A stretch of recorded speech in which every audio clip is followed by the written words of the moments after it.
everyone, welcome back to Dharma Bites, where ancient wisdom meets your morning chai, evening walk, that Sunday sit down with your thoughts. This is your go-to mythological escape where timeless stories flow into the now. Whether you're sipping tea, dodging emails, stuck in traffic, or scrolling in search of something more. We bring you bite-sized epics with a gentle spark of wonder, insight, and a pinch of playfulness. Because let's be honest, life moves fast, and every now and then we all crave a pause. Not just any pause, but one filled with flying monkeys, mystical mountains, cosmic drama, and loyalty that even puts your most reliable friend to shame. So, take a breath, lean back, and let's step into something timeless. Today's tale, it's a grand one. We're talking sky-high leaps, divine pudding, and a monkey warrior whose devotion could move mountains literally. Yep, we're diving into the origin story of the one and the only Hanuman, the celestial hero with a yogi's heart and a warrior's strength. Baby Hanuman mistaking the sun for a fruit, getting zapped by a god, and still growing up to be the ultimate devotee. It's stuff of legends, and we are here to tell it like you've never heard it before. Our story begins with a scene in Lord Indra's court. A divine Apsara is dancing and is soon to be sent on a mission. This is Punjikasthala, and she was on a mission to go and disturb the meditation of a sage on the commands of Indra. Though she was doing her duty, the sage got angry and cursed Punjikasthala that she, since is behaving like a monkey, would be born like a monkey. Punjikasthala now got scared and she's like, please don't do this. I'm just here doing my task. The sage smiled and said, I cannot take back the curse, but I can definitely modify it. And that is when she realized this is all a part of a divine play. So that is when Punjikasthala, now taking birth as Anjani, met Kesari, the lion among monkeys. They fell in love, they got married, and now is the right time for our little hero to enter. So, his godfather, Vayu, is said to have door-dashed Anjana Devi, the divine pudding, from that pudding that was a part of the main pudding that was received by Dashrath. So, the divine yajna happening in Ayodhya and Dashrath getting the divine dessert, the kheer, a part of it was taken by Vayu and given to Anjana Devi. And Anjana Devi consumes it. And now our little hero has come. Our little Hanuman is born. But he wasn't born with the name Hanuman. How did he get the name? We'll get there. But he was born with the name Sundara. Imagine this. One fine day, baby Sundara wakes up and sees sun in the sky. He thinks to himself, giant mango, that looks very tasty. Breakfast sorted. Off he zooms to snatch a bite. Indra, the thunder-yielding protector, he's back, panics and zaps him. Jaw injured and a baby monkey fell down. Vayu, seeing this entire ordeal, got super angry. He takes this now unconscious baby monkey and in an act of revenge decides to stop the airflow completely on Earth. Brahma, the one who put his blood, sweat, tears and everything into creating this earth, could not simply sit and see his entire creation going down the drains. So he literally pulled Indra by the hand and the other devatas and came to where Vayu was and said, "We understand injustice met to your child and we are here to fix it. From today, he shall be known to the world with a new name. He shall be known as Hanuman, the one with a broken jaw." That's right. So when we call him Hanuman, we call him the one with the broken jaw. But he's chill about it, don't worry. But that's not it. All the devatas present there gifted him a special boon to compensate for what was done by Indra, their leader, of course. So Indra made his Vajra ineffective against Hanuman and granted him a body even stronger than Vajra itself. Varuna gave him protection from drowning, which means water could do him no harm. Agni made him fireproof, so flames not a big of a problem. We all know how Hanuman used this boon very effectively in the future. Surya bestowed the power to shift size at will, which means he could go from tiny to titanic in a flash. And Surya also became his guru. Yama granted him a life free from death and immunity from his own staff, aka Yamadut, which made him one of the Chiranjeevis we know him as. Kuber promises Hanuman unshakable joy and contentment, plus immunity to Kubera's mighty mace, and also gifted Hanuman a mace of his own. Vishwakarma gave him protection from any weapons or objects forged by his divine hands, which means no divine weapon can do anything to Hanuman. Brahma said no weapons could harm him and gave him shape-shifting skills, which meant, along with shape-shifting and size-shifting, the most deadly weapon known to mankind, Brahmastra, could do nothing to Hanuman. Last but not the least, Lord Shiva. Shiva wrapped him in a shield of divine protection, making him immune to all of Shiva's weapons again. To sum it all up, the gods maxed out his stats.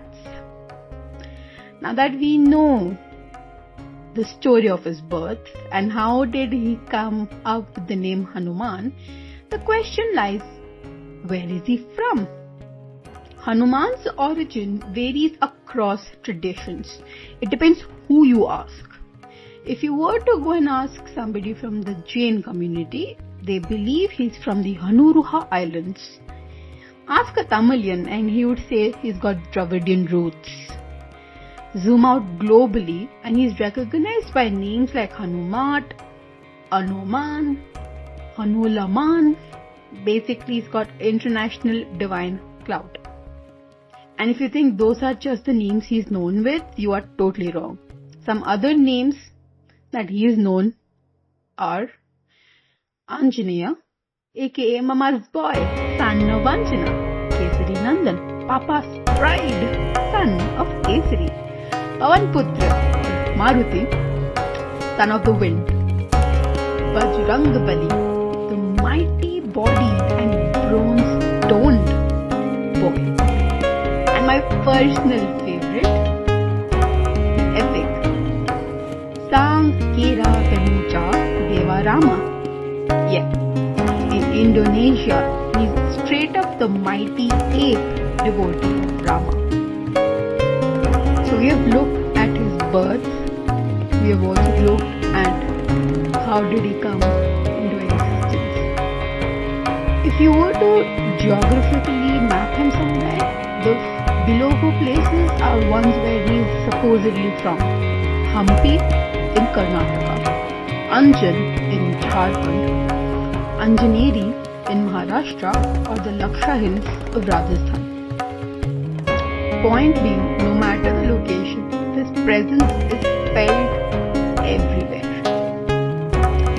All of this is okay, but what was the need for Hanuman to come? What was the requirement. For this, we have to look into another interesting tale. A tale of banter, conversation, or an incident between Narada and Mahavishnu. So the legend is, once Narada, the divine saint, caught up in Maya, wanted to woo and marry a princess of a certain place. He went to his greatest item. He went to his best friend. He went to Mahavishnu and asked him to bless him with the charm that his best friend, aka Hari, holds. Mahavishnu, who is the ultimate plan maker, decided to have a little fun with Narada and said, sure, why not? Go ahead, Tathastu. Narada, happy with this, now goes to the court and tries his best to woo the princess. But does not understand why everybody present in the court, including the princess, is laughing at him. That is when he looks at his reflection and realizes the misuse of the word Hari that Hari played with. So Mahavishnu wanted to test Narada's devotion and wanted to humble him down. In an attempt to do so, when Narada said, I want to be as charming as Hari, he meant Lord Hari, Mahavishnu. So just to play with Narada and for this story of Hanuman to come into the future, he blessed him with Hari as is the monkey. Narada, super pissed, heartbroken and humiliated, cursed Mahavishnu. Later on he realized the big folly he has committed. However, Vishnu smiled and said, it's all a part of the plan to bring Hanuman into this world. Now that you know why Hanuman came in, let's look into what a mischievous brat Hanuman was. Young Hanuman was full of energy and curiosity.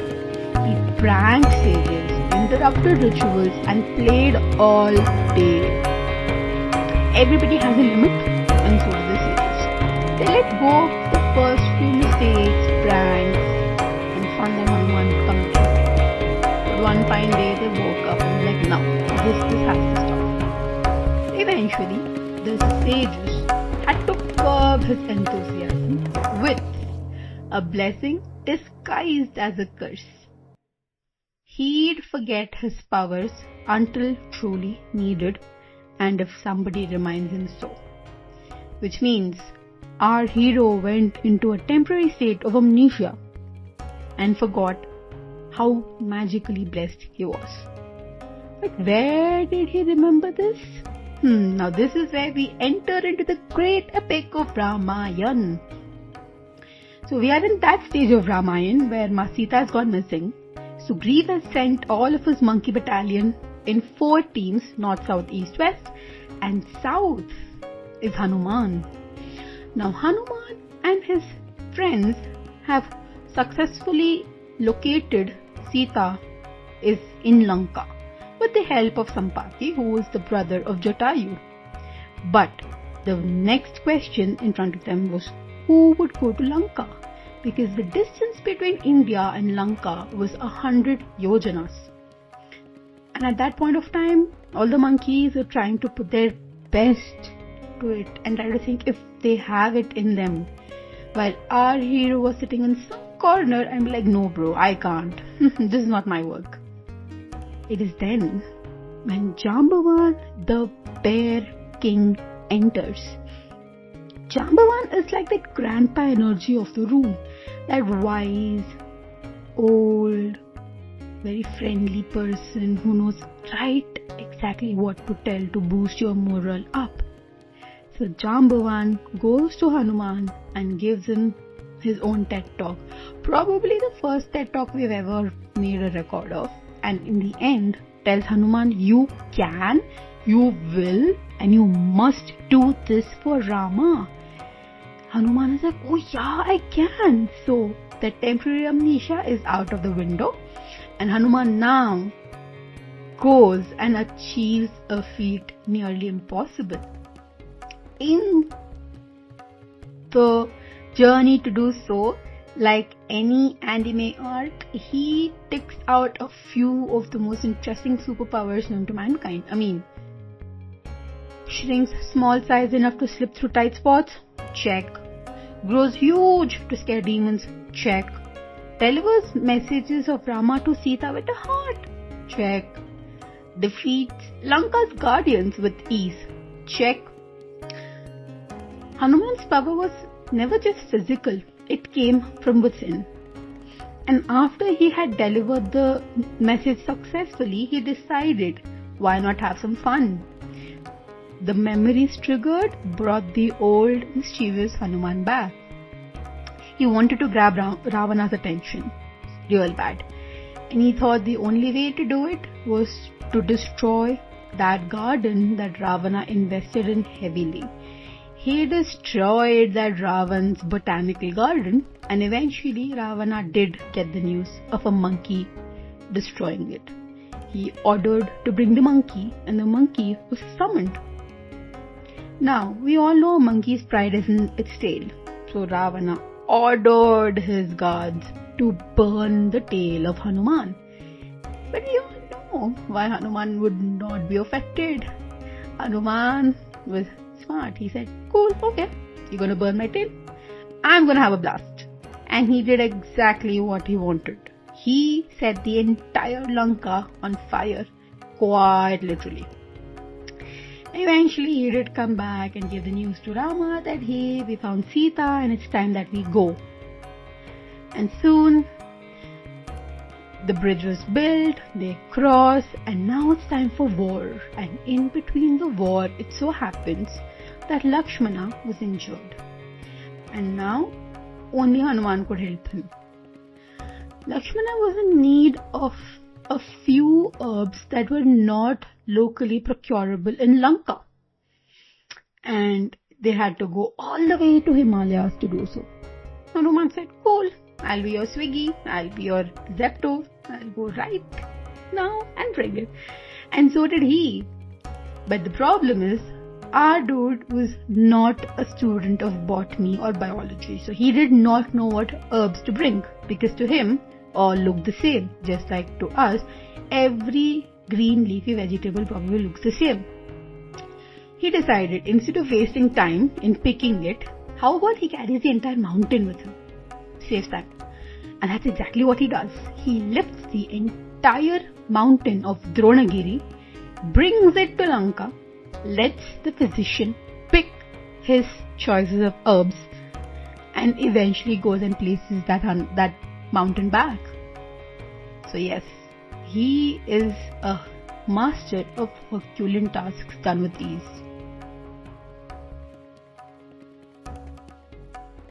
After the Ramayana is coming to an end, we see during the coronation. Now this is a story that one might not find in the Valmiki Ramayana, but a locally folklore version of the story mentions that when Sita gives Hanuman a necklace, he opens it searching Rama inside.